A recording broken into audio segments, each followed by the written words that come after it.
Hello CM சாரா? ஆமா தம்பி, உங்க சிஎம் சார் தான் பேசுறேன்.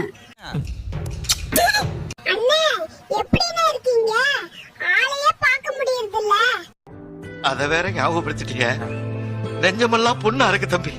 நம்ம அங்கிள் பண்ண தப்புலாம் சரி பண்ணணும்ல. அண்ணே, என்னண்ணே நம்ம ஏரியால அடிக்கடி கரண்ட் கட் ஆயிட்டே இருக்கு. என்னவா இருக்கும்? எனக்கு என்னடா தெரியும்? அதெல்லாம் நம்ம அங்கிள் கட்சிக்காரங்க பண்ற சதிடா தம்பி. அப்புறம் என் பொண்டாட்டி வேற அந்த 6 சிலிண்டர் எப்ப தருவீங்கன்னு என்னைய போட்டு நச்சு எடுக்கறான். ரொம்ப கஷ்டம் ப்ரோ. நம்ம அங்கிள் கஜானாவை எல்லாம் சுருட்டிட்டு போயிட்டாரு தம்பி. எல்லாத்தையும் சரி பண்ணதுக்கு அப்புறம் பண்ணிரலாம். அப்ப என்னதான் பண்றது? அண்ணே, அப்புறம் இந்த வருஷம் எங்களுக்கு குழந்தை வேற பிறக்க போகுது. அந்த தாய் மாமன் திட்டம் தங்கம் தருவீங்களா?